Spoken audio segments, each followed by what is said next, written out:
Durante la época dorada del cine mexicano, las estrellas cobraban auténticas fortunas por sus actuaciones, acumulando ingresos que hoy parecerían inimaginables. Pero, ¿cuánto ganaban realmente? ¿En qué despilfarraban sus fortunas? Aunque muchos disfrutaron de una vida de lujos, otros, a pesar de haber recibido sumas exorbitantes, terminaron sus días en la más absoluta pobreza. La decadencia del cine de oro no solo apagó su brillo, sino que también dejó a la mayoría de los actores sin opción, retirarse o buscar refugio en la televisión, donde los salarios eran menores, pero al menos ofrecían estabilidad.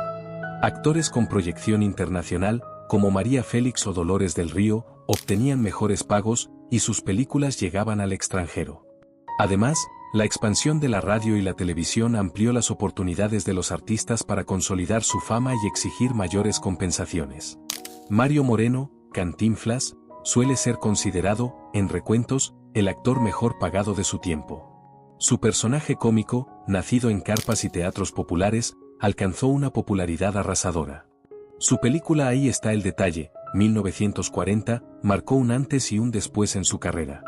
Inició cobrando cerca de 15,000 pesos por película en la década de 1940, una cifra que hoy equivaldría a un monto muy superior, alrededor de 130,000 pesos actuales o más, según la inflación. Con el paso de los años, llegó a percibir aproximadamente 600,000 pesos al año, que hoy se traduciría en más de 5 millones de pesos actuales. Parte de estas ganancias provenían no solo de su trabajo cinematográfico, sino de presentaciones personales, espectáculos y contratos publicitarios. Su fortuna al fallecer se estimó en alrededor de 100 millones de dólares, según algunas biografías y declaraciones familiares. Aunque este dato suele discutirse por la complejidad de los bienes que poseía, lo cierto es que Cantinflas pudo darse el lujo de rechazar ofertas de Hollywood que no lo convencían, demostrando que tenía suficientes recursos para negociar a su gusto. Este poder de decisión era raro, incluso para las mayores estrellas de la industria. Pedro Infante es un icono indiscutible de la cinematografía mexicana. Nacido en Mazatlán, aunque crió su carrera principalmente en Guamúchil y luego en la capital, Pedro conquistó los corazones del público con su carisma, su voz y su sencillez aparente. Alrededor de 1955, llegó a obtener aproximadamente 400,000 pesos en aquel año, lo que hoy se traduciría en más de 3 millones de pesos. Por presentaciones en la radio o en giras personales, podía cobrar hasta 5,000 pesos de la época, que actualmente rondaría los 45,000 pesos o más.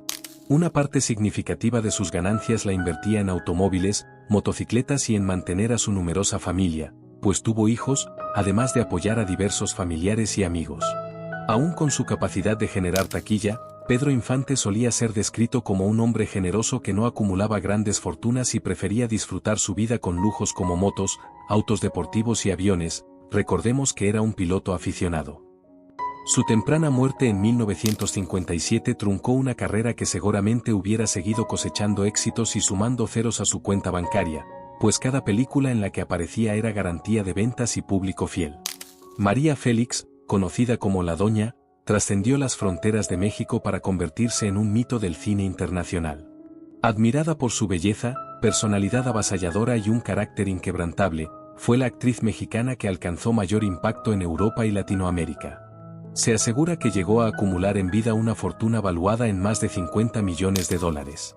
Si bien no se sabe con exactitud cuánto cobraba por película, se sabe que exigía cifras muy elevadas y que los productores terminaban cediendo ante sus demandas, pues contar con ella significaba un éxito casi asegurado en la taquilla.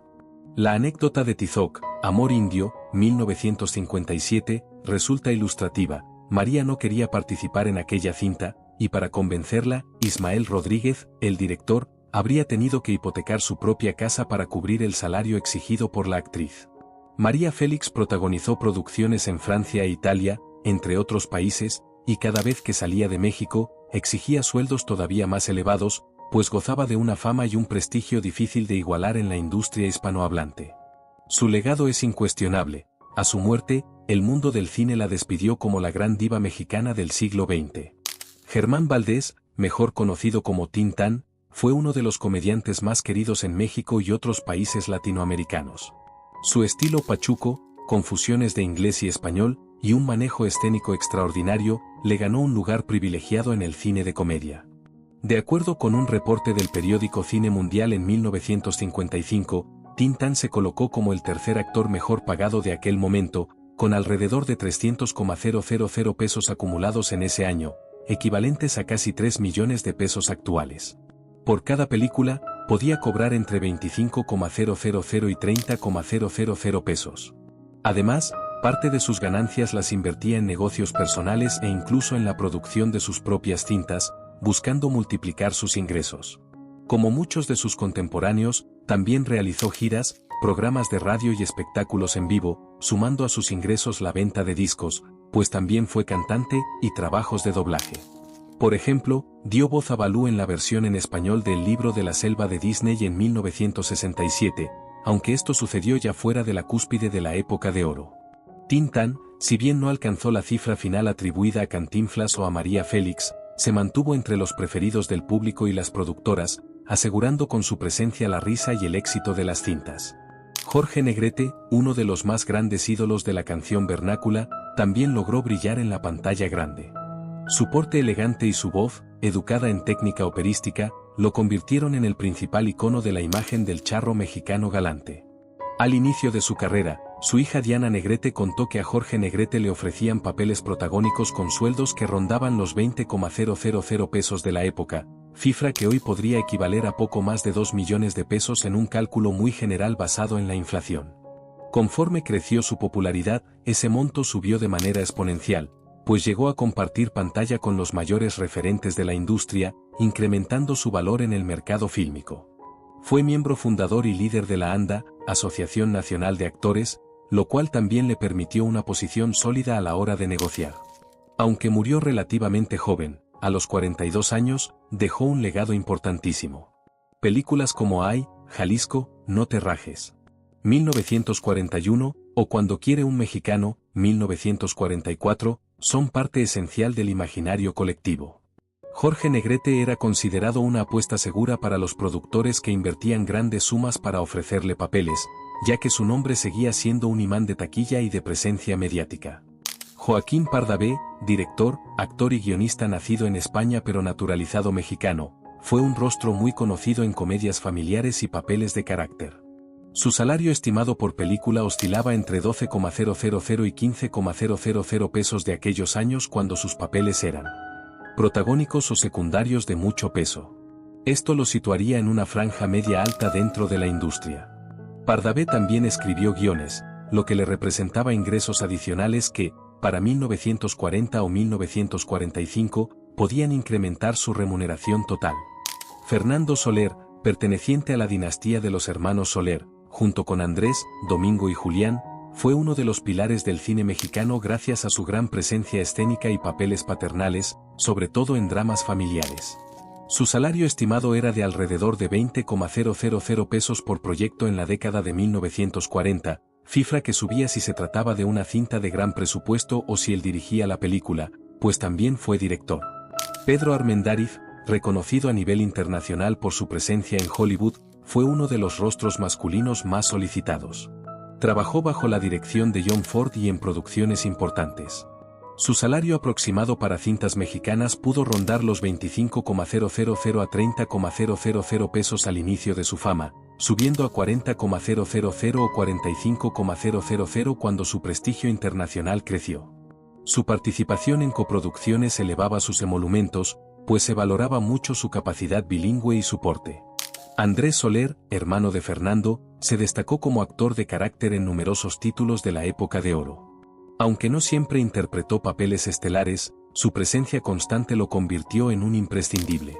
Su salario estimado era entre 15,000 y 18,000 pesos por película en sus mejores años, dado que aparecía en roles secundarios de mucho peso y ocasionalmente estelares.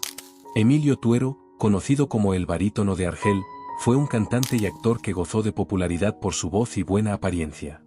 Protagonizó varias cintas románticas en los años 40.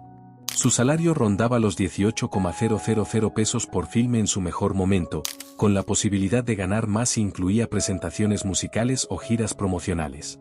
Manuel Medel fue un comediante que, junto con Cantinflas, brilló en las carpas antes de pasar al cine. Sin embargo, el éxito masivo lo alcanzaría más Cantinflas que Medel.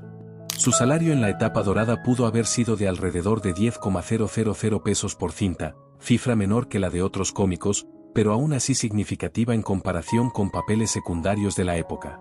Arturo de Córdoba, tras su incursión en Hollywood, retornó a México para convertirse en una de las figuras masculinas más cotizadas.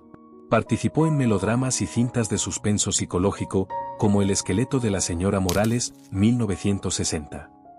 Su salario estimado pudo rondar los 45,000 pesos por proyecto, especialmente cuando era la figura principal y la película contaba con presupuesto elevado o buscaba la proyección internacional.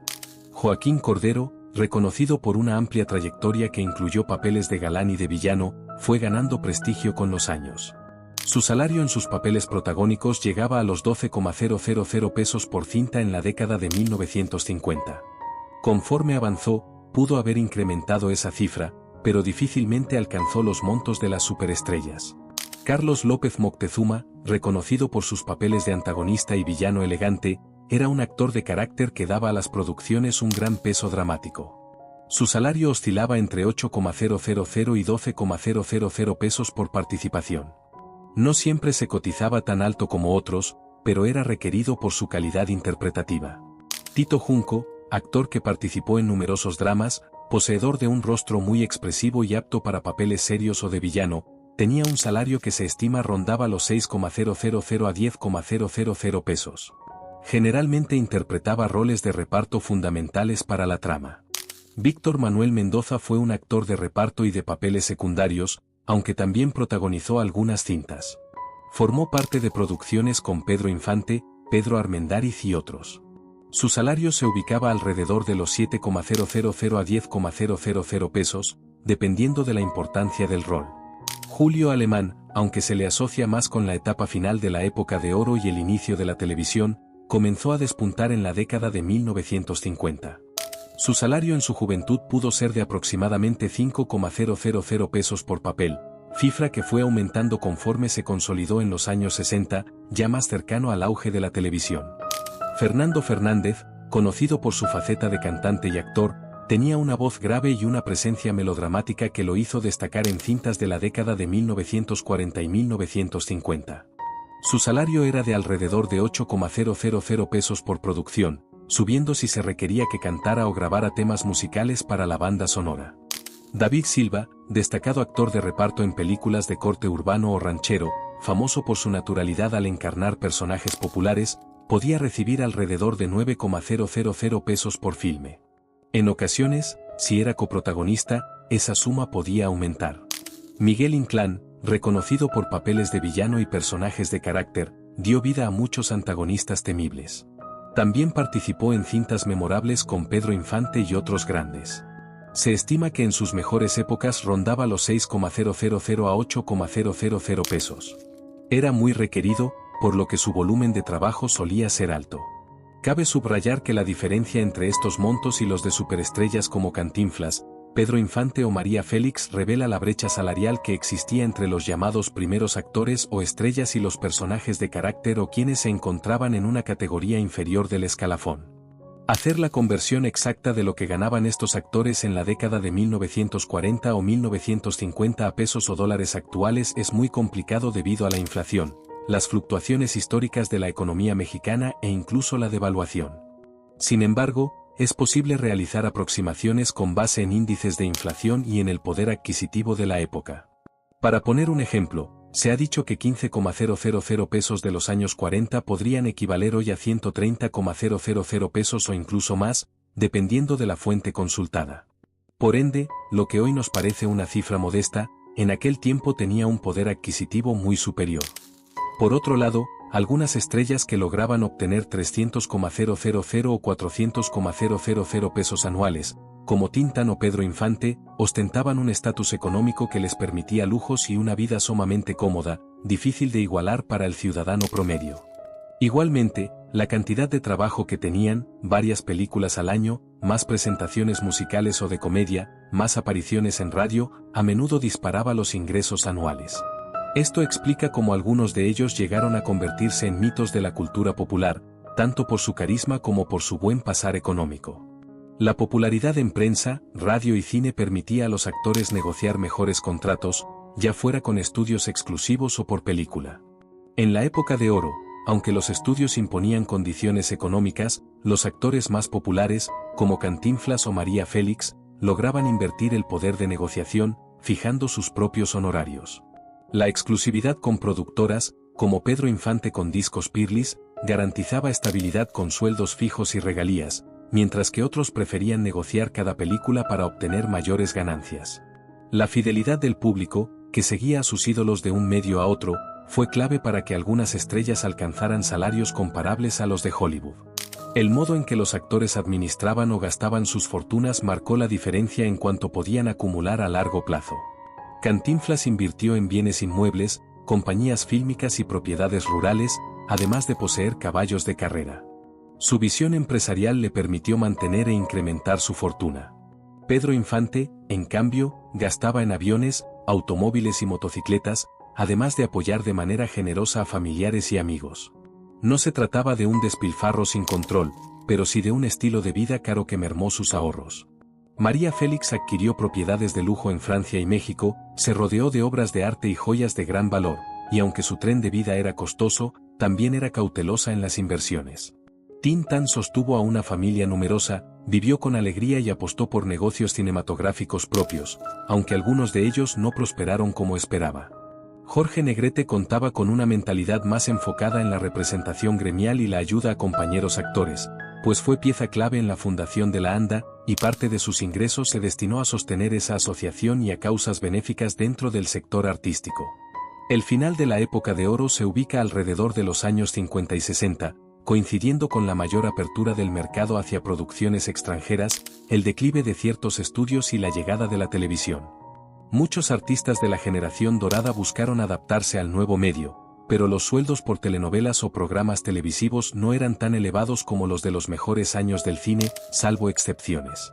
Con la industria cinematográfica en crisis, las grandes sumas que se pagaban en los 40 o 50 se volvieron escasas. Las nuevas generaciones de actores y actrices enfrentaron condiciones distintas, contratos con menos privilegios, crisis en taquilla y un público que cada vez tenía más opciones de entretenimiento, televisión local, estrenos de Hollywood, etc. Aún así, el Star System que se implantó en aquellos años dejó un precedente en la forma de negociar y en la importancia de las figuras estelares. Un legado fundamental es que el nombre de un actor o actriz siguió pesando en la venta de boletos y, por ende, en la capacidad de exigir mayores ganancias. Este fenómeno perdura en el cine comercial. La celebridad taquillera puede solicitar honorarios más altos, ya sea en Hollywood, Bollywood o la propia industria mexicana de cine.